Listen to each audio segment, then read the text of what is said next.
Olá, meus queridos amigos e amigas, eu sou Wagner Souza e esse é o canal Mundo Proibido. Hoje teremos uma live, após muito tempo, sobre a Amazônia. Então teremos templários, UFIR, sociedades secretas e discretas e o que o rei Salomão veio fazer aqui no Brasil. Pois é, muito interessante. O currículo dos pesquisadores estará na descrição do canal, assim como as redes sociais de cada um deles.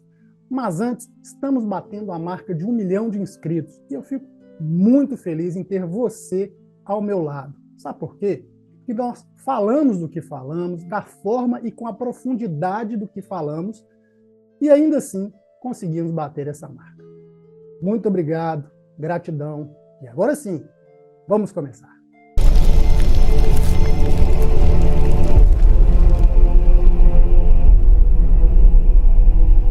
Então vamos começar a nossa live Mundo Proibido. Eu queria, como eu sou um rapaz muito educado, vou começar pelas mulheres, ou pela mulher, nossa amiga escritora, psicóloga Patrícia de Luna. Muito bem-vinda, Patrícia. Olá, obrigada. O outro convidado é Jefferson Poli, advogado, especialista em direito bancário e membro da Sociedade Brasileira de Eubiose. Seja bem-vindo, Jefferson. E roteirista do canal Mundo Proibido. É um dos melhores títulos que eu já tive na vida.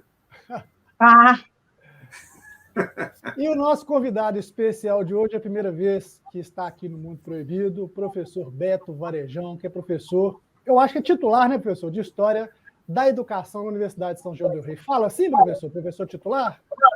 É assim, professor efetivo, né? Efetivo? Assim, eu sou enquadrado na classe de professor adjunto 4. Assim, professor titular assim é um degrau acima ainda, né? E agora, tanto efetivos tanto adjuntos quanto titulares são professores efetivos da instituição. Ah, que bacana!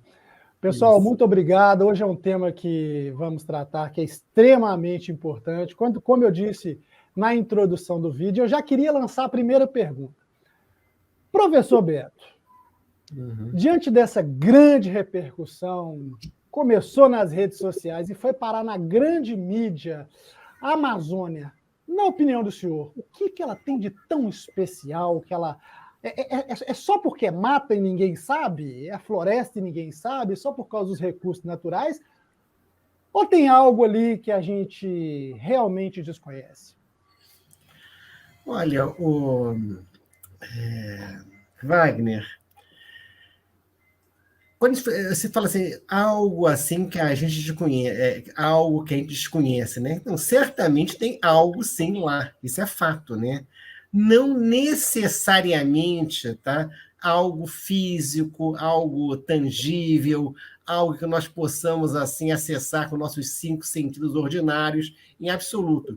Pode existir isso? Pode. Agora, esse algo está muito além, no meu entendimento, né? É de um acesso imediato, assim, ao que eu chamei há pouco dos nossos sentidos físicos.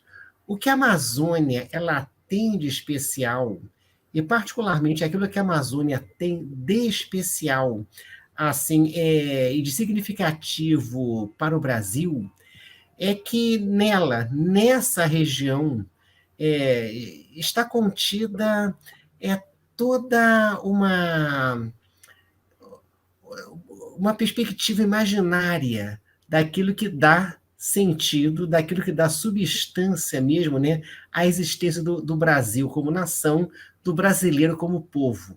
Ou seja, aquilo que a Amazônia tem de mais especial, né, para além de lendas, mistérios, mata verde, para além de riquezas no seu subsolo que existem, para além de possíveis civilizações perdidas que lá se encontram e que podem existir ou não, o que ela tem de fato, tá? E que dá sentido e significado, né, a toda essa expressão que ela tem obtido agora, é o fato de que na Amazônia, quer dizer assim, o mito de origem do Brasil está contido. É que na Amazônia, tá, assim, repousa tudo aquilo que dá sentido à existência da nação brasileira, tudo aquilo que constitui o quê? O mito fundante da nossa terra.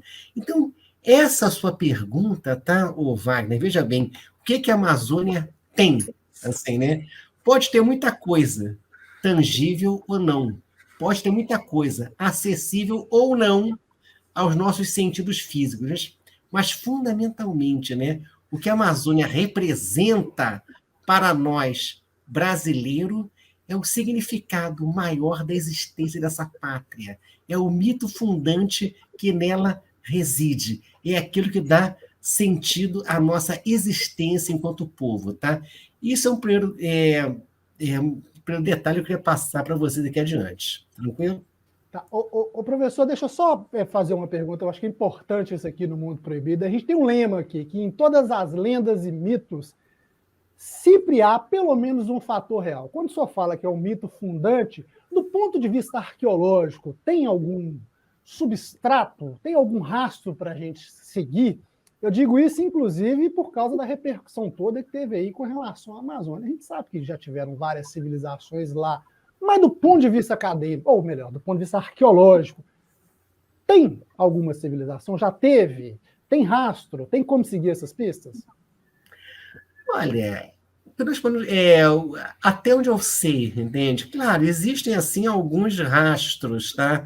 Podemos falar, por exemplo, assim, da civilização marajoara, tá? Que deixou, na verdade, assim, rastros tangíveis, tá? Assim, uma cerâmica própria, por aí vai. Agora, de fato, academicamente, né, falando, do ponto de vista de uma ciência objetiva, universitária, racional, não se encontrou nada, tá? Assim, nada em termos de grandes pirâmides, de túmulos, ou de restos de civilizações perdidas, tá? Assim, nada absolutamente assim atestado academicamente, tá? Uhum. Claro, existem estudos, tá? De pesquisadores independentes, né?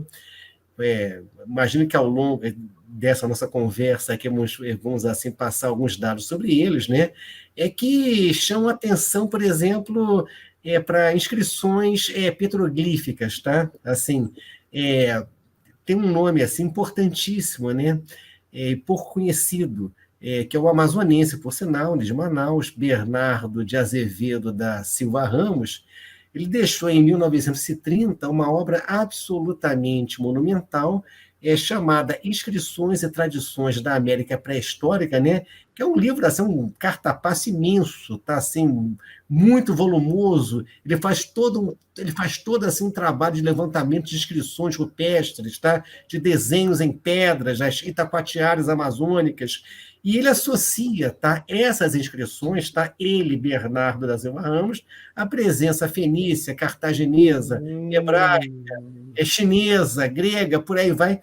Ou seja, o Silva Ramos faz assim, uma miscelânea, tá, muito interessante, por sinal, quer dizer, o grande mérito do trabalho de Silva Ramos e outros pesquisadores na mesma linha dele é que é uma gente que, na verdade, faz uma massagem, tá? Assim, no nosso inconsciente, quer dizer, ao levantar toda essa série de possibilidades, de descrições, de mitos, de lendas, e tratar isso como uma possibilidade concreta da existência de civilizações pré-cabralinas no Brasil, o que a gente faz é o quê? É um convite à nossa imaginação.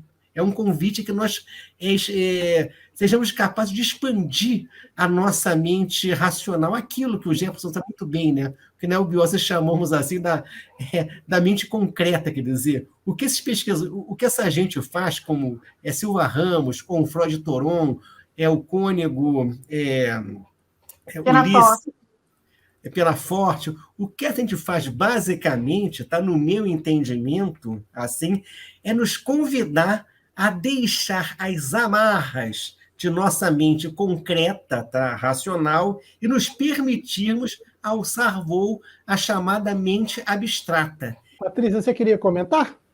Eu queria comentar, assim, recentemente eu falei com... Primeiro eu queria explicar que eu estou aqui, não é só porque eu sou escritora, tenho olhos verdes, é porque eu escrevo romances históricos, e o meu próximo romance, Mistério do Presidente, se passa na Amazônia. e eu encontrei uma pesquisadora acadêmica, e por motivos de saúde ela não poderia estar presente, e ela vai, que é a doutora Jane Glasman, depois vai ter na bio aí todas as referências dela na UERJ, UFRJ, em que todos esses teóricos que o professor Beto cita e vai citar aqui, ela foi juntando essas pesquisas, né, Pena Forte, Freud Toron, e foi Marcel Homer, e ela vai juntando não só essas pesquisas, como também documentos antigos que ela vai juntando, e que faz a gente pensar até no sentido de por que a academia não mergulha nisso. É só porque é imaginário ou é porque não existe espaço na academia para se mergulhar nisso? Então, como ela era fundadora do Departamento de Estudos Hebraicos, ela pôde mergulhar nisso, né? Por esse viés do estudo hebraico, porque talvez na academia não existe espaço. Mas eu fico me perguntando se a gente não tem dados acadêmicos porque não existe investimento em arqueologia no nosso país. Porque, recentemente, eu entrevistei uma moça que foi arqueóloga do IFAM no estado da Amazonas, e ela até inspirou um personagem do meu livro, e essa moça me disse que na Amazônia, se você chutar, sai um sítio arqueológico. Ela falou assim, eu não acho que tem uma cidade na Amazônia, eu acho que deve ter 10. Porque ela falou assim, nenhum lugar do Brasil tem tanto sítio arqueológico como na Amazônia. Só que ela falou assim, que o barco do IFAM não funciona, ela já naufragou, ela tem que andar de carona, não tem avião. Então, assim, será que se a gente fizesse um investimento maciço na Amazônia, a gente não teria respostas? A Ana Roosevelt veio aqui e achou uma civilização de 7 mil anos atrás. Ninguém no Brasil pesquisou, ela levou tudo embora, e disse que era tudo coisinha quebrada. Mas sítio arqueológico vai ser coisinha quebrada, né? É tudo coisinha quebrada, levei para o Museu Americano, onde eles pesquisaram. Mas a gente hoje vive num ambiente em que a pessoa pode dizer assim, eu fui lá, eu vi, então existe. Então, a gente tem Pena Forte, que é um acadêmico, porque para ser jesuíta é obrigatório ter uma faculdade que não seja teologia. Para se formar jesuíta, você tem que ser acadêmico, você tem que se formar numa universidade, de algum tema. Ele deixou um livro, ele fez publicação científica, numa revista respeitada na época, né? Isso é muito mais do que a gente tem de pesquisa em muitas situações aqui hoje, né? As pessoas falam, eu fui lá e encontrei isso, maravilhoso, eu acredito, mas Pena Forte tem muito mais registro que muita coisa que a gente tem hoje, mas não existe espaço na academia para pesquisar isso, né? Patrícia, deixa eu só te interromper. Você acha que a ausência de investimento leva a fake news? Eu acho que a ausência de investimento leva a fake news. Não estou falando desse governo, não. Estou falando do Brasil. Não há interesse de maneira geral. De investir em arqueologia na Amazônia. Um lugar que a arqueóloga do IFAM falou, no estado da Amazônia, você dá um chute, sai um sítio. Então, assim, não há investimento. E uma vez que alguém declara, encontrei alguma coisa, maravilhoso, mas cadê o investimento em arqueologia? E eu fico me perguntando se isso é só um bloqueio emocional do brasileiro ou até um bloqueio espiritual do brasileiro, porque é a nossa história não contada, né? E é uma história, todo povo tem um mito fundante, todo povo tem. E muitas descobertas arqueológicas, né, como quinossos, vêm a partir de um estudo de, será que a mitologia, tipo, o mito do Minotauro e do Rei Minos, será que isso era uma história baseada numa realidade? Vamos lá dar uma escavada, pega aqui um investimento, vamos lá, e descobrimos quinossos, o maior sítio arqueológico do mundo. Então, assim, aqui a gente vai tendo essas provas e... é demais, entendeu? Eu vou pegar um gancho no que você estava perguntando e perguntar ao professor. No filme lá do Spielberg, A Cidade Perdida de Z, tem algum fator real dentro dessa lenda, dessa ficção, ou é só ficção mesmo? Olha, eu vou responder a você, eu vou começar assim, pontuando assim, algumas observações em relação a Patrícia, até porque se relacionam, né, com a questão que você colocou. Veja bem, Patrícia, a arqueóloga, segundo você, a arqueóloga chegou lá em Amazonas, botou o pé, chutou uma pedra, apareceu um sítio arqueológico. Sim, pode aparecer. Quer dizer, claro, né, que tanto as civilizações indígenas passaram por ali, restos você de fato vai achar. E também a sua questão, quando coloca assim, será que a falta de investimento, o que acontece? Será um bloqueio emocional? Tudo isso, de fato, pode explicar, em parte, tá? Esse silêncio, né? Em torno de determinados indícios vinculados à Amazônia. Pode, sim, de fato, quer dizer assim, ter pouco investimento, e tem, assim, pode existir também bloqueios emocionais, preconceitos acadêmicos e até bloqueios espirituais também, tudo isso pode ter. Mas, independente disso, e para além de bloqueios, falta de recurso e tudo isso, existe e sobrevive a mística amazônica, tá, gente? Por mais que, na verdade, as pessoas não queiram olhar, por mais bloqueios espirituais que possam existir, ela está viva. E esse vigor da mística amazônica que sobrevive a tanta descrença, a tanta falta de grana, a tanto linchamento, a tanta fake news, essa mística viva e que nos atrai e que nos puxa para o debate é a própria realidade, assim, forte, é a própria realidade, assim, gritante, né? De que esse país, essa pátria, esse Brasil tem algo a dizer ao mundo, e por mais massacrada que essa pátria seja, e por mais, na verdade, explorada que nós sejamos, e por mais viralatismos, tá? Assim, que impeçam o desabrochar desse país, algo mais forte que isso grita: estou aqui, eu existo, faço questão de me filtrar no imaginário pela brecha que der e me colocar. Então, veja bem, gente, eu sempre, quando trabalho com esse tipo de temática, tá? Assim, e eu sou um apaixonado, assim, pela temática do imaginário, quer dizer, trabalho com o Onequim, trabalho com o Quinta Império há muito tempo, quer dizer, assim, tudo. E a grande fonte, assim, dessa paixão, na verdade, assim, é perceber que nela está a seiva que nos alimenta enquanto povo. Patrícia, professor falando, eu viajo na maionese, eu fui viajar, lembrei dos Templários. Tem alguma conexão com a Amazônia? Não tem nada a ver? Tem a ver? Eu acho muito legal. Que a gente conversou sobre Salomão também. Então, eu acho isso que o professor falou fundamental, que a história mitológica de um país, muitas vezes, ela conduz a sua história real, né? Sim. E o Quinto Império e a história de Porto Cali é toda uma história mitológica conduzindo a história de um país, materializando a história de um país, né? E a nossa história mitológica, né, foi esquecida. E essa história mitológica é o que nos confere cidadania, valorização, pertencimento, né? Os Estados Unidos tem a história mitológica dele, dos fundadores lá, maçons, a Inglaterra tem a sua história mitológica dos povos celtas, e o Brasil tem uma história mitológica totalmente esquecida, provavelmente pela traição na hora da colonização por parte da Inquisição. Mas, quando eu estava pesquisando para o meu outro livro, que já está esgotado, que é Saga de Bravos, eu fiquei no sul da França, pesquisando a história de Bernard Claraval, e muito tempo, né? E aí eu descobri que Bernard Claraval é muito amigo do Rabino Rasch e do Conde Chantilly. E o Conde Chantilly vem a ser o 13º Templário, né? E o Conde Chantilly chega a proteger nas suas terras o Rabino Rasch, que é um rabino muito importante para o judaísmo. E o Rabino Rasch, muito amigo e tradutor de Bernard Claraval. Antes de existirem os Templários, Bernard Claraval, que é o homem que, inclusive, convoca a Segunda Cruzada, ele já falava em formar uma ordem templária.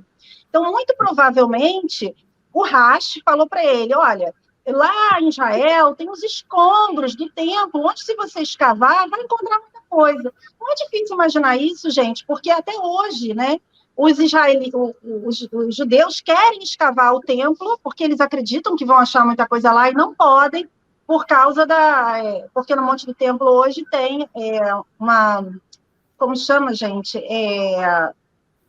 Não é igreja, né? Um templo islâmico, né? E então eles não podem escavar, é proibido escavar ali, mas eles acreditam que talvez até hoje eles possam encontrar a Arca da Aliança ali. Então Rasch também sabia disso. E aí eles organizam lá aquela empreitada templária e, muito provavelmente, voltam para a Europa com os mapas que Salomão e Irã de Tiro encontraram, ou tinham, por alguma razão, quando eles vêm ao Brasil, as minas de Ofir. E aí depois a gente fala mais sobre essa questão das minas de Ofir serem na Amazônia. É o lugar, pelo menos, de todos que eu estudei. Dizem que pode ser no Iêmen, dizem que pode ser na Etiópia, mas tem muito mais dados sobre ser na Amazônia. Inclusive, no próprio estudo bíblico, tem muito mais dados que batem com a Amazônia. Então, muito provavelmente, essas viagens descritas de Salomão e Irã de Tiro eram para o Brasil. Então, se eles vinham aqui de 3 em 3 anos, eles tinham mapas. Inclusive, um dado que a Jane Glasman fala na pesquisa dela é que... Patrícia, só para o mundo proibido entender, que você está falando muito rápido. Salomão vinha aqui de 3 em 3 anos? Então, Salomão vinha, segundo a Bíblia, de 3 em 3 anos. Ah, tá, então referência à Bíblia, tá. Salomão, segundo a Bíblia, de 3 em 3 anos, ia às minas de Ofir. Ah, tá. Como ele vinha de 3... Teoricamente é no Brasil. Teoricamente é no Brasil. Suspeita-se de que poderia ser no Iêmen, na Etiópia, na Amazônia, mas aí a gente fala disso depois. Há mais referências com relação a ser na Amazônia. É muito interessante. Né? Então, se ele vinha aqui, provavelmente ele tinha mapas. O Língua, que está na nave de Cabral, manda para o rei uma carta, e esse documento existe, dizendo, chegamos aqui de acordo com mapas. De onde vêm esses mapas? Provavelmente os templários, quando foram lá e escavaram, acharam mapas. Por que levaram para Porto Cali? Muitas pessoas dizem que eles levaram para Porto Cali esses mapas por causa da Ordem de Cristo, né? Eles vão fugir da França e aí vão para Portugal, onde Dom Diniz, e o professor sabe disso muito profundamente, depois ele pode aprofundar isso, que é um tema de pesquisa de muitas décadas dele, depois ele pode aprofundar mais. Mas como que... Eu tenho minhas dúvidas de que isso só chega em Portugal nesse momento da fuga dos templários, porque o primeiro rei templário de Portugal vem a ser parente de Bernard Claraval, né? Há toda uma organização para que aquilo aconteça. Bernard Claraval põe seu primo para ser o primeiro rei de Porto Cali. A igreja sanciona o condado de Porto Cali. E Bernard Claraval era o fundador dos templários religiosos como ordem. Então, ele não tinha esses mapas? Ele não tinha acesso, ele não sabia que existiam esses mapas? Provavelmente, já na fundação de Portugal, já existia toda essa informação, né? E aí, eu acho que até o professor pode aprofundar esse tema, né? Daí vem essa relação. Se Salomão vinha à Amazônia, tinha mapas para chegar à Amazônia, Bernard Claraval e Rache sabem disso, eles vão lá escavar. É muito desconectada essa história. Por que eles vão escavar, gente? Eles vão lá escavar porque eles sabiam que debaixo do templo tinha algo. E voltam com esse algo, né? E esses homens eram muito importantes na Europa. Bernard Claraval é um dos maiores influenciadores dessa Europa medieval, né? O Conde Chantilly também é um homem muito rico, né? Muito influente. Então, Bernard Claraval é um dos caras, inclusive, que indica esse cardeal para ser papa, uma relação muito íntima com o papado. Então, acho que havia ali todo já um pensamento, né, de como vamos fazer isso. E aí o Beto pode aprofundar isso muito, que é um grande tema de pesquisa dele. Vamos ver. Na verdade, você fez uma explanação muito vasta, bacana, né? Assim, muito rica de informações para todos nós, quer dizer. E, de fato, quer dizer, essas suas observações fazem muito sentido, Patrícia. A ordem templária, né, assim, quando se estabelece em Portugal como a ordem de Cristo, ela certamente assim, ela já dispunha de um acervo importante, tá, de documentos, tá? Assim, templários vinculados assim, a Ofíria, a Tarshish, no Novo Mundo, e por aí vai. Agora, enquanto você fala, eu me lembrei assim, de uma outra... Tem uma pesquisadora portuguesa, né, de origem francesa, Elaine Sansot, assim, ela lançou num livro dela chamado Em Demanda, do Prestes João, ela é sobre os mapas, né, que teriam assim norteado assim, as navegações, ela lançou uma outra hipótese interessantíssima, tá? Sem dúvida que os templários, né, levaram para Portugal vários documentos, né, que foram recolhidos em Jerusalém, na Ásia Menor, durante as cruzadas, isso é fato, né? Agora, alguns mapas fundamentais parece que ficaram faltando, entende? Falavam das navegações de Irã, de Salomão, né? Assim por ali vai, mas e os mapas, tá, gente? E é que entra a nossa pesquisadora com a seguinte hipótese interessantíssima. E essas cartas náuticas, tá? Assim, esses mapas de navegação que orientavam as frotas, que teriam orientado, digamos assim, as frotas de Irã e Salomão para Ofir, Amazônia, teriam sido obtidos na própria Etiópia, assim, pelo português Pedro da Covilhã, que fez assim o Dom João II, no final do século XV, tá? Envia dois emissários ao Oriente Médio, né? Afonso de Paiva e Pedro da Covilhã, com a incumbência de fazer contato com o Prestes João, contato com aquele grande monarca cristão do Oriente, né? Assim, né? Que teria seu império sediado nas terras da Etiópia, né? Durante a viagem, tá? Não vou descrever em detalhes aqui, o fato é que Afonso de Paiva morre no Cairo, tá? Mas Pedro da Covilhã segue viagem e chega à Etiópia, tá? Aonde, para sua decepção, aquele grande monarca cristão do Oriente, né? Era pouco mais do que um chefe tribal africano, quer dizer, era o Negus Alexandre, o imperador cristão do reino cristão da Etiópia, né? Esse Negus Alexandre, né, pertencia a uma dinastia muito antiga, descendente do próprio Salomão com a rainha de Sabá. E nessa Etiópia, governada pelo Negus Alexandre, né, por esse imperador negro da Etiópia, existe uma comunidade também de judeus negros, os chamados falachas, que há pouco tempo atrás, inclusive, foram levados para Israel. Não faz muito tempo, tá?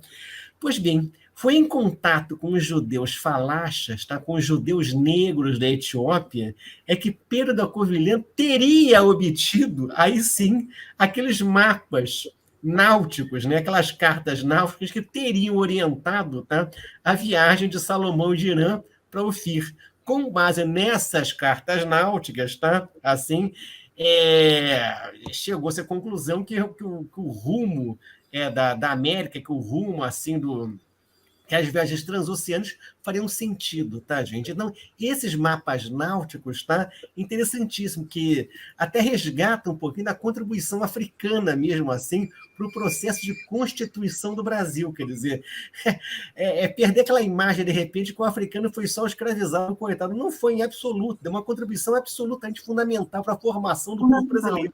Uhum. E vejam bem, quer dizer, na origem mesmo das viagens transoceânicas para o Brasil, atravessando o mar oceânico, né, o papel de uma tribo africana negra de base hebraica foi fundamental. Eles passaram essas cartas para Pedro da Covilhã, para o enviado de Dom João II. Tá? Isso é um detalhe assim, inicial. Voltando ao tema assim, que ele lançou aqui o nosso Wagner para nós, mas, poxa, e lá, essa Amazônia, o que tem? Veja bem, quer dizer, é interessante, né? E a Patrícia colocou o seguinte: como é que esses mitos movimentam os povos, né? Você falou aqui dos pais fundadores da América, né? O que orientou, na verdade, assim, o poderio anglo-saxão? O que orientou, de repente, assim, o poderio norte-americano? Quer dizer, aquele sentido de um destino próprio daquele povo, do destino manifesto, tá? Que, na verdade, assim, encaminhou assim todas as caravanas para o oeste, para a conquista daquela terra. Esse senso de identidade de um povo com o seu mito fundante é a mola do seu progresso. Quer dizer, a identidade do Yankee anglo-saxão com o seu destino manifesto, né, o levou das 13 colônias do Atlântico até a costa do Pacífico, tá? E abocanhando com isso, assim, 2/3 do México, por aí vai. Negócio todo, quer dizer.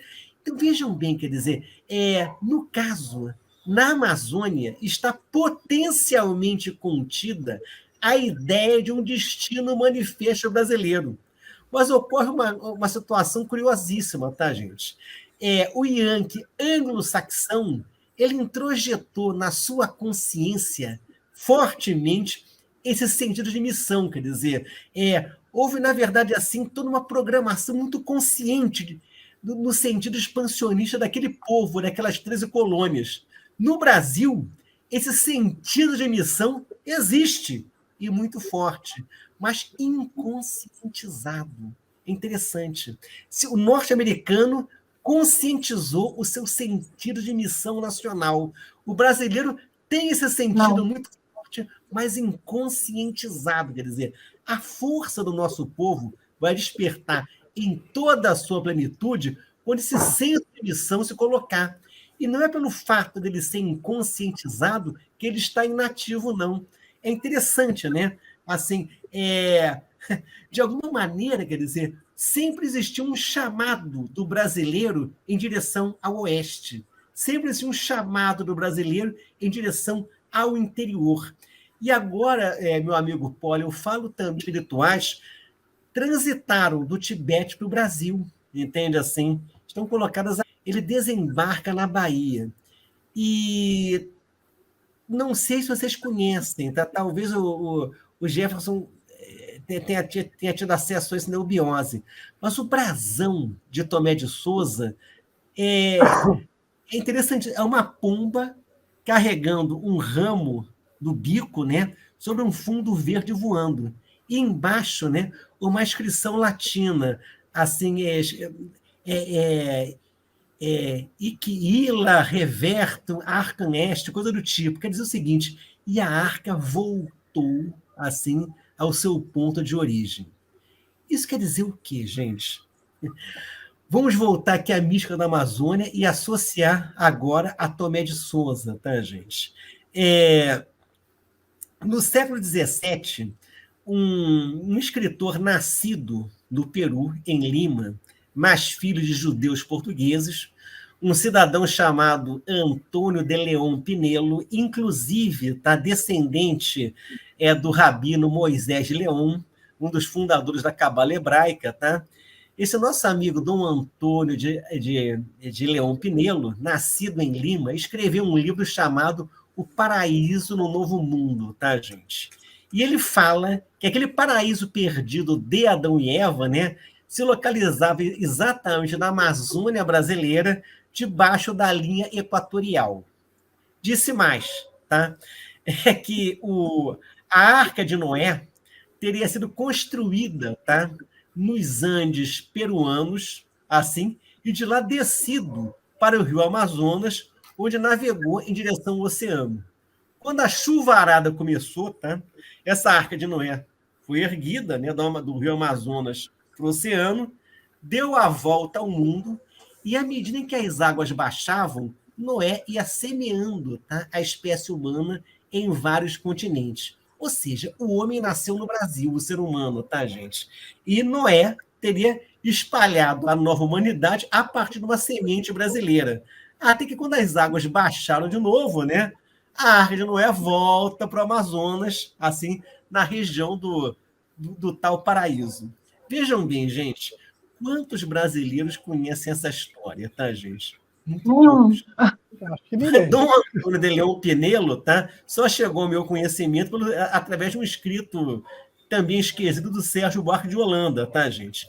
Mas vejam bem, o que León Pinelo dizia, né, e claro, baseado também em fontes hebraicas, porque ele mesmo era judeu, bem entendido, né? O que Antônio de León Pinelo falava que o paraíso era amazônico e que a arca foi construída aqui. Agora, observa, quando Tomé de Souza, tá, desembarca em Salvador, ele traz como divisa da sua viagem, como brasão pessoal dele, né, essa pomba no fundo verde com um ramo no bico, tá, gente? E embaixo a inscrição latina. E, finalmente, a arca voltou à sua origem, tá? Ou seja, o português cumpriu a missão de trazer do Oriente assim para o Brasil, tá, exatamente a arca de volta. Gente, quase nenhum brasileiro tem noção disso. Isso quer dizer que não tem noção consciente, mas mora no inconsciente nacional brasileiro esse chamado amazônico, essa noção difusa de que o paraíso está aqui. Minha gente, o dia que esse significado profundo da nossa história for conscientizado, se elevado inconsciente profundo para a nossa cabeça mais ampla, ninguém segura de fato esse país, tá, gente? Vai ser tudo. Já pensou? Queria só complementar, professor, aí, é muito interessante também, porque a missão, ela é uma missão templária. A Ordem de Cristo, ela é consolidada por Antônio Diniz. Dom Diniz, o rei. Dom Diniz.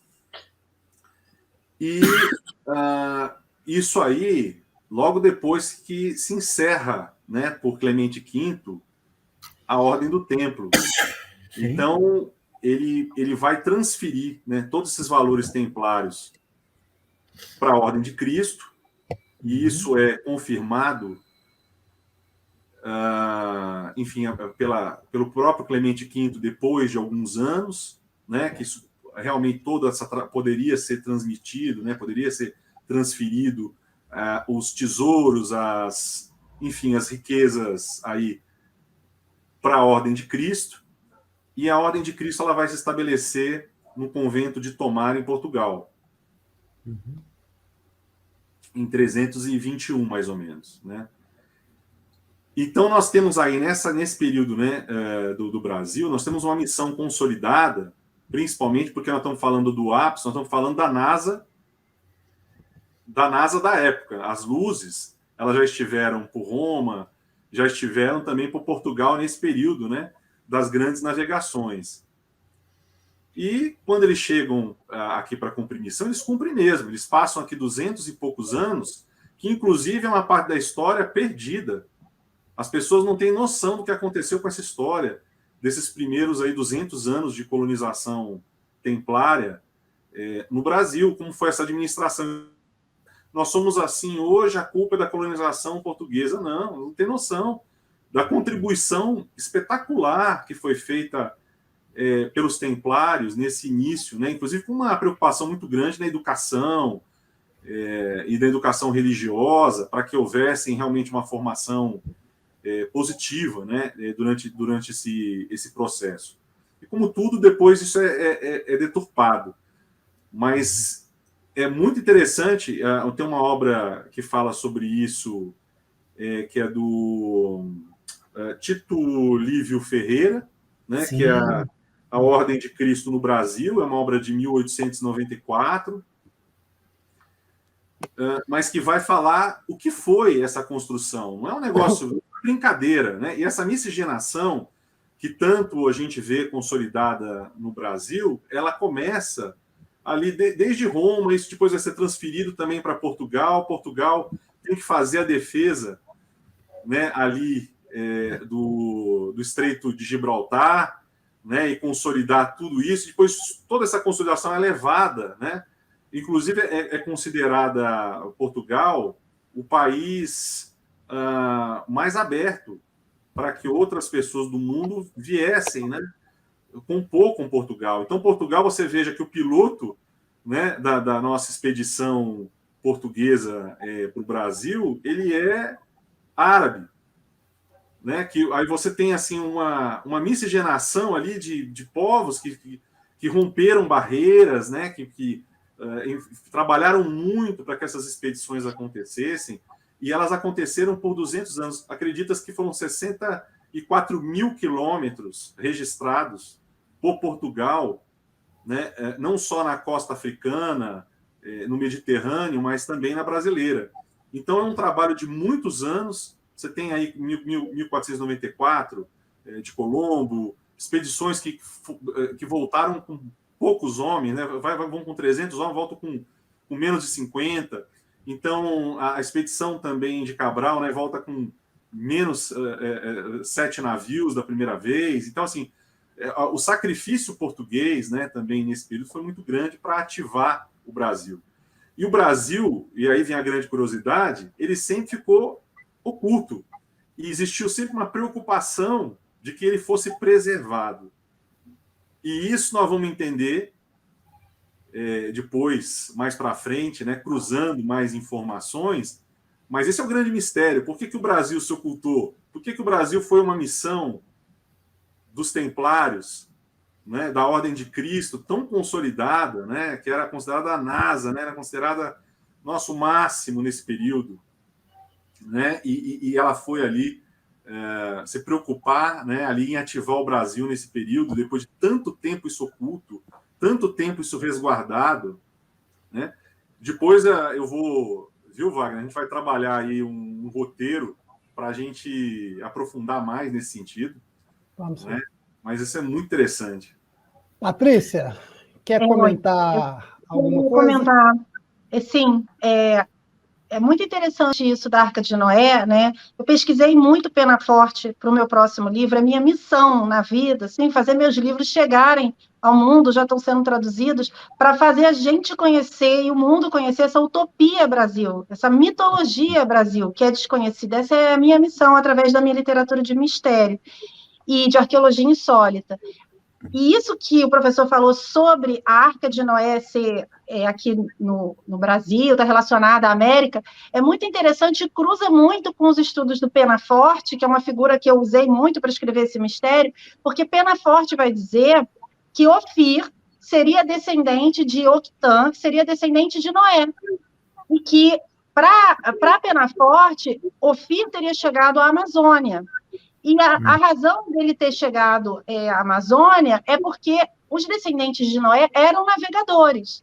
Mas fica mais fácil ainda de imaginar Ofir, descendente de Sem, descendente de Noé, aquele acredita que Salomão esteve no Brasil, né? E ele conhecia o hebraico, o quichua, o aramaico, o grego, e ele tem uma pesquisa de Noé, né? E, segundo o Penaforte, colonizador da Amazônia. Mas valeria a pena, assim, Patrícia, então você dá uma olhadinha em Dom Antônio de Leon Pinelo, tá? Assim, ele publicou em Lima. O livro se chama O Paraíso no Novo Mundo, tá? E, espanhol, evidentemente. Essa história toda está contida ali. Perdão, eu te interrompi, Wagner? Não, eu estou dizendo a quantidade de coisa boa que nós falamos. Sim. Deixa só para a gente finalizar. Existe alguma pesquisa, vocês estão sabendo, uma pesquisa razoável acontecendo na Amazônia, e onde as pessoas que estão nos acompanhando agora podem saber mais sobre tudo que foi dito aqui, sobre os templários, sobre o trabalho de vocês, sobre a pesquisa da Patrícia. A Patrícia já é nossa, está lá no História Secreta, o pessoal já conhece. Existe alguma coisa palpável que nós poderíamos indicar, professor, para o público, para se aprofundar no tema Amazônia? Para se aprofundar no tema Amazônia, tá? Gente, existe, sim, com certeza, né? Assim, do ponto de vista assim acadêmico, né? Assim, o livro do Sérgio Buarque de Holanda, A Visão do Paraíso, tá? Traz informações interessantíssimas, tá? Inclusive, esse livro aqui foi a tese de livre docência dele, né? E foi através dessa obra do Sérgio Buarque, né, A Visão do Paraíso, que eu tomei contato com o Leon Pinelo, com o próprio Pedro de Ratzanequim, que é um personagem interessantíssimo, por aí vai. Existe sobre a antiguidade amazônica, tá? Assim, um autor assim, muito próximo do Dom Freud Toron, que bebeu muito essa fonte, né? O austríaco Ludwig Schwenhagen, né? O Ludovico Schovenagua, tá?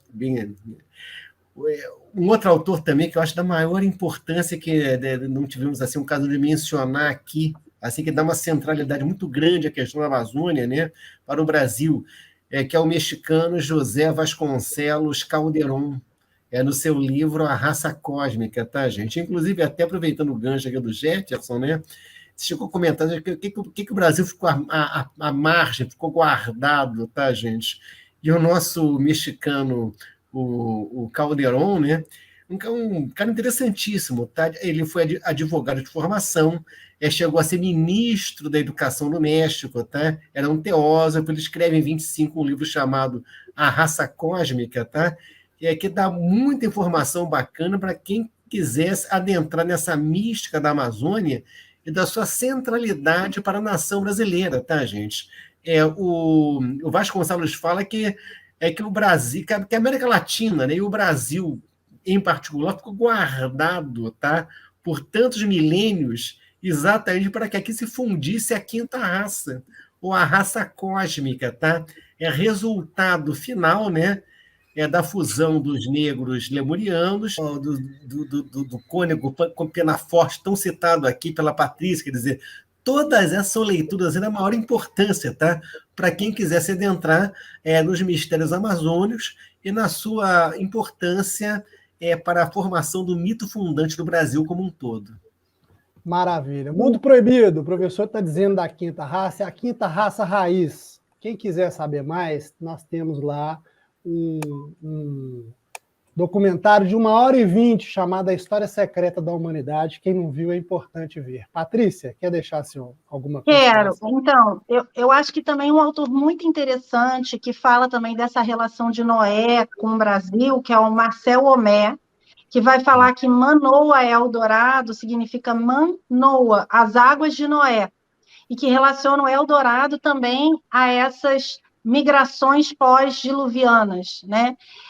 Eu acho que também um Freud Toron é maravilhoso, que vai falar de um estudo linguístico tentando provar a presença de Salomão no Brasil. É um autor que faz um estudo enorme sobre a presença de Salomão no Brasil.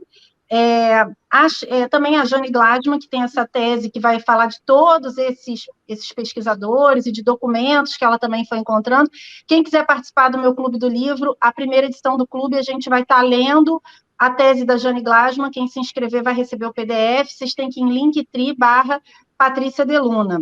Como é que chama o seu livro, Patrícia, que você vai lançar? O meu livro vai lançar só em março, Mistério do Presidente, mas está aberta a pré-venda só para se inscrever por e-mail para receber o link de venda em janeiro, fevereiro. Mas no Clube do Livro... E eu também queria aproveitar, eu até queria comentar uma coisa importante que o Jefferson falou e o professor também sobre Quinto Império, mas antes disso, eu queria explorar um pouco os dois, que para falar, tanto o Jefferson quanto o professor, para falar de uma curiosidade minha, mas que eu ainda não encontrei muitos livros sobre, que é o Coronel Fawcett, porque a minha paixão por estudar a Amazônia começou porque o meu avô, em 1950, caiu de um avião na Amazônia, numa missão oficial do governo brasileiro.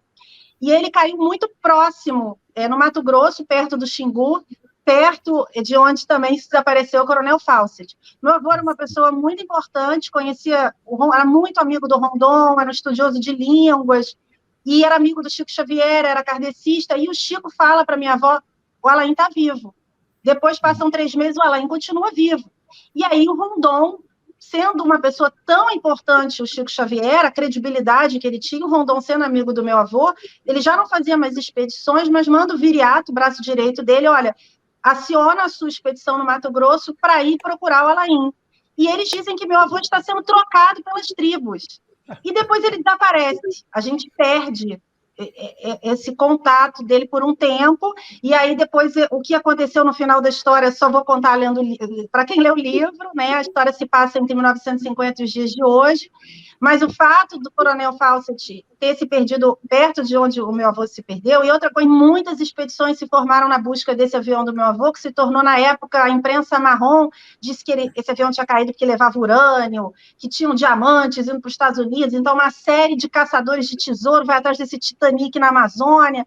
Então, eu usei isso como um fator gerador desse livro, não vou contar o desfecho da história, mas isso me fez apaixonada pela história do Coronel Fawcett e nunca achei muito material sobre ele.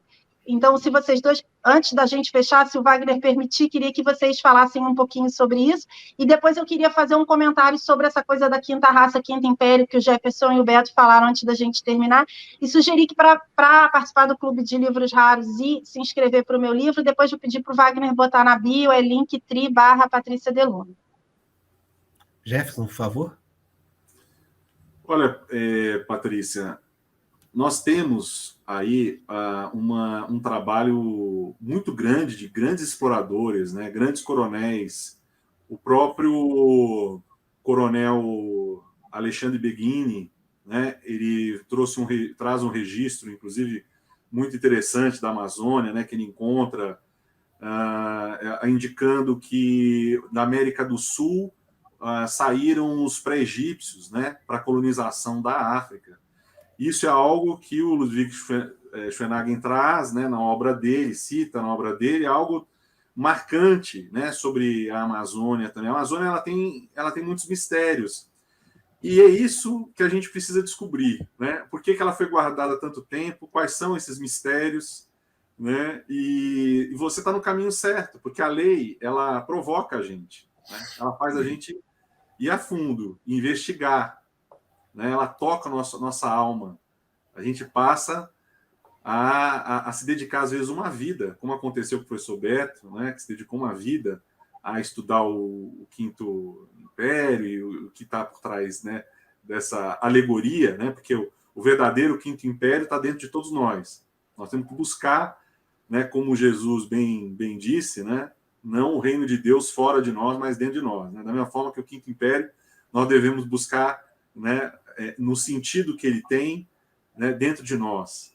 Né? Nessa alusão também ao que o professor Beto disse, bem falou, né, de buscar os nossos sentidos superiores. Né?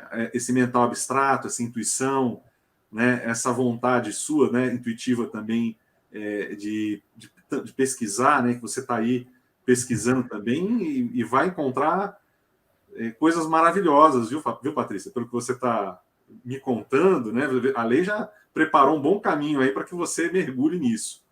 E o Brasil está aí, ele agora está querendo ser descoberto. Né? E nós, como brasileiros, devemos fazer esse trabalho, devemos buscar esses mistérios aí. Mas diga, professor. Sim. Bom, sobre o Coronel Fawcett, Patrícia, não sei se você já leu, tem um livro dos anos 50, do Antônio Calado, chama-se O Esqueleto na Lagoa Verde, tá? Procura esse livro, tá? O Esqueleto na Lagoa Verde, um ensaio sobre a vida e o sumiço do Coronel Fawcett, tá? É um livro fundamental para acessar essa questão do Fawcett, né? E é interessante, esse mesmo livro, né, ele traz uma informação muito bacana, que é a seguinte, quer dizer, ele faz uma conexão entre a viagem do explorador inglês Burton em 1867, tá? E a expedição do Coronel Fawcett em 1925, tá, gente? Esse inglês, o Burton, tá, que eu falei aqui, ele é uma figura extraordinária, tá, gente? Ele foi um dos grandes exploradores da Inglaterra vitoriana. Ele foi um capitão das tropas coloniais inglesas na Índia, tá? Serviu, inclusive, algum tempo em Goa, capital do vice-reinado português na Índia, aprendeu a falar português em Goa. Mais tarde se casou com uma aristocrata inglesa, tá? Assim, descendente, por sua vez, de uma filha bastarda de Dom João I, outra história maluca, de repente, assim, né? A esposa do Burton, quer dizer, é descendente da bastarda Dona Beatriz, filha de Dom João I, tá? E a esposa de Dom João I, uma inglesa, né, Dona Catarina, Dona Philip Lencastre, arrumou um casamento dessa moça, né, da Dona Beatriz, com um nobre inglês, Thomas Fitzalan. O fato é que o Burton casa com uma aristocrata inglesa, né, e através da influência da mulher, obtém um corpo diplomático, um posto diplomático no Brasil. Se torna cônsul na Inglaterra, em Santos. Ele já falava português, que ele aprendeu na Índia, em Goa, tá, gente? Na mesma Goa que foi o ponto de desembarque do professor Henrique de Souza na Índia, tá? Olha as conexões malucas, tá? Pois bem, esse Burton era um cara ilustradíssimo, tornou-se amigo do imperador Pedro II, né? Frequentava as reuniões do Instituto Histórico e Geográfico Brasileiro e descobriu, assim, dentro do Instituto, né, o documento 512, Patrícia, tá? E esse documento 512 é descoberta da cidade perdida, né, no sertão baiano. acha interessantíssimo, né? E traduz para o inglês esse documento Bandeirantes. Quando o Burton ele publica os seus livros sobre o Brasil, como apêndice, vem a tradução em inglês do documento 512. Pois bem, esse livro, décadas depois, foi lido na Índia, ou melhor, no Ceilão, pelo coronel Fawcett, que servia na Índia também, entende? O interessante é o seguinte, o coronel Fawcett, ao ver a descrição, tá, da cidade dos Bandeirantes em 1753, ele toma um choque. Por quê? Porque a descrição coincidia muito, né, com as ruínas que ele havia assim explorado no interior do Ceilão. Quer dizer, a cidade brasileira tinha uma correspondência com a cidade singalesa, né? Ele fica doido, vem para o Brasil, tá? Em 1925, para buscar a cidade perdida e desaparece, tá, gente? Lá nessa região dos formadores do Rio Xingu. É interessante, quer dizer, nós temos que ter em mente esse trânsito do Oriente para o Ocidente, quer dizer, a luz está sendo transportada do Tibete e da Índia, tá, para o Brasil. Ele, Fawcett, da Índia, migra para o Brasil, como o próprio Burton fez de Goa para o Brasil. Chega, então, o nosso amigo Fawcett no Brasil, né, em busca da cidade perdida. E um detalhe interessante, essa cidade perdida, a região do sumiço do Fawcett, se localiza no mesmo paralelo, tá, do desembarque de Tomé de Souza na Bahia. Quer dizer, você pegar uma linha, pegar o paralelo que passa pela Bahia, vai dar no norte do Mato Grosso também. Assim, ou seja, do Oriente, Bahia, para o Ocidente, a luz é transportada. E lá desaparece Fawcett, que supostamente teria encontrado a tal cidade perdida, tá, gente? Assim tudo. Bom, Patrícia, se quiser mergulhar em Fawcett, recomendo Antônio Calado, tá? Esqueleto na Lagoa Verde. Acho que é basicamente isso, tá? O recado aqui tá dado. Vamos ver se a gente amarra melhor no finalzinho aqui. Então, sobre essa questão da quinta raça, quinto império, que vocês dois comentaram, né? Eu acho uma coisa muito importante a gente falar desse DNA português para a miscigenação, né? Claro que existe racismo no Brasil e é uma grande tragédia, porque o Brasil, o que vai fazer a gente se tornar uma grande nação é essa valorização cultural das culturas que nos formaram, múltiplas, cultura indígena, cultura africana, cultura europeia, cultura árabe, judaica, asiática, essa grande caldeirão cultural que é a nossa grande potência e que, é como vocês falaram, o Brasil quer ser descoberto, isso está inconsciente, né? E uma coisa muito interessante, né, que eu percebi, como o racismo americano é muito diferente do racismo brasileiro, por causa do purismo e do puritanismo, né? Então, eu morei em Idaho, que é Deep America, morei no interior de Idaho, que é aquela América profunda, né? E lá eles diziam que eu era negra. E eu falava, mas gente, se eu falar que eu sou negra no Brasil, as pessoas vão ficar até com ódio de mim, né? Não, mas latino é preto para americano, porque lá tem o colorismo, eles chamam pessoa de cor. E para eles o latino é pessoa de cor. E eu sou descendente de irlandês. Eu falei assim, gente, mas vocês estão me vendo no vídeo, eu sou toda sardenta. Aí eu falei assim, mas como assim pessoa de cor latino? Latino é misturado. Misturado é pessoa de cor. Misturado com o quê? Branco com preto, com índio, com europeu, com árabe, com judeu, misturado. Tipo assim, a gente, para eles, é mistura. Que para eles, o branco é White American Protestant. É o descendente do europeu protestante. Sim. Então, enquanto aqui o português ganhava até uma ajuda do governo se ele casasse com uma índia, porque para eles isso era uma técnica de dominação. E por eles serem um povo que aceitava muito essa mistura, eles não tinham nenhum nojo dessa mistura, eles até incentivavam como uma técnica de colonização, de dominação, como os chineses incentivam hoje em dia no Tibete. Se você casar um chinês com uma mulher do Tibete, ou com um homem do Tibete, uma mulher, ganha até uma ajuda financeira, porque é uma técnica de dominação. Então, aqui houve muita miscigenação, apesar da gente negar essa miscigenação, por manter esse olhar eurocêntrico, de que o índio não tem cultura, não, o africano não tem cultura, não, a nossa cultura é essa grande mistura de culturas, e é isso que a gente tem que importar para o mundo, se reconhecer como essa quinta raça, essa grande mistura e valorizar todas essas culturas, em vez de querer levar a cultura branca para para essas outras culturas, é valorizar essa mistura, eu acho que é fundamental para o brasileiro, né? E essa coisa muito interessante do americano, por exemplo, você lê a Letra Escarlate, se uma pessoa americana, branca, casasse com um índio, era um motivo de nojo, de retirar aquela pessoa da comunidade, né? E aqui era um motivo de até incentivo pela colonização. Então, a gente tem essa mistura no nosso DNA, e eu não estou dizendo que não há racismo, não há muito racismo, é uma grande tragédia, porque o racismo é a negação da nossa missão, né? Então, mas mas nós, graças a Deus, não temos o purismo.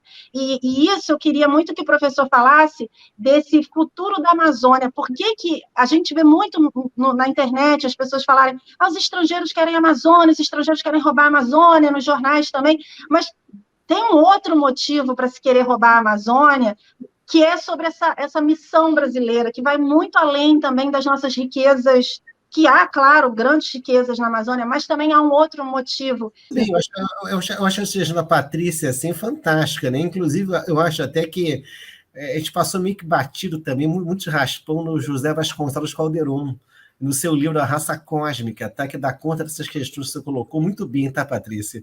Só vou juntar aqui uma experiência que eu tive também. Você se descobriu preta em Idaho, entende? Que eu descobri na África do Sul, assim, do apartheid, né? Assim, eu viajei, eu estive lá ainda na época que a segregação era muito viva, tá? E fiquei num bairro, tá? De Cape Town, habitado basicamente por portugueses e moçambicanos e angolanos brancos para nós, né? Assim tudo. Gente, o português, o brasileiro, o latino, na África do Sul do apartheid, era mal suportado como branco. E só tinha estatuto de branco, o português, pela aliança política de Salazar com o regime racista da África do Sul na época, entende? Assim tudo, né? Mas nós éramos nas ruas assim apontados como viticafios, quer dizer, como negros brancos. Assim tudo, quer dizer, ou seja, quem escapa daquela herança germânica, anglo-saxônica pura, quer dizer, é preto para eles, que você colocou é interessante, né? E o Vasconcelos dá conta de trabalhar com isso também, entende? Assim, né? Muito brasileiro só descobre que é mestiço quando vai para a Europa, entende? Assim, aí cai a ficha que não é branco, entende? Aquilo é branco. Só no Brasil que o brasileiro se acha branco. Porque fora do Brasil, eles não consideram a gente brancos, né? Só queria, o Wagner, só queria contribuir aí com a obra que é... Eu vou encerrar a transmissão. Stefan Zweig, O Brasil, um País do Futuro, que é uma pessoa que vem na Segunda Guerra Mundial, com todo aquele racismo que Hitler fazia, e chega no Brasil e encontra um país maravilhoso, pacífico, um país miscigenado, um país acolhedor, um país que ele nunca tinha visto na vida, e ele escreve essa obra, que o Brasil é o país do futuro, que também vai se consolidar, né, nessa grande obra do professor José Vasconcelos, A Raça Cósmica. E também, quem quiser saber sobre essa miscigenação também, tem a obra do Afonso Schmidt, O Enigma de João Ramalho também, que explica muito bem como isso se dá no Brasil especificamente, né? Mas é só isso, Wagner, viu? Eu dizer que o povo latino, né, ele vai sendo construído, né, de Roma, como eu falei, depois em Portugal e aqui no Brasil, né, que é um retorno da arca, como o professor Beto bem falou, né, e a gente vai entender isso futuramente. Né, vamos ouvir essa live, então, sobre Raça Cósmica Brasil, a gente mergulha fundo nesse assunto, tá de boa, tá? É bom. Estou à disposição, tá, Wagner? Se acertem aí, a gente marca o dia e estamos de boa, né? Assim. Então tá bom. Mundo Proibido, todos os links estarão na descrição do canal, as indicações dos livros, sigam a Patrícia no História Secreta, sigam as redes sociais do professor e do Jefferson, que estará aqui embaixo. Muito obrigado. Deixe aqui nos comentários qual a próxima live que vocês querem. Quer que a gente continue falando sobre a Amazônia? Quer que a gente aprofunde nos Templários? Quer que a gente aprofunde em outro tema que vocês julguem mais interessante? Fechou? Não esqueça o like, compartilhe esse vídeo para fortalecer a nossa amizade. Conforme prometido, as nossas lives, não passou um pouquinho, Durou 1 hora e 16, mas foi show de bola. Muito obrigado. Um abraço para cada um de vocês. Tchau, gente. Tudo de bom.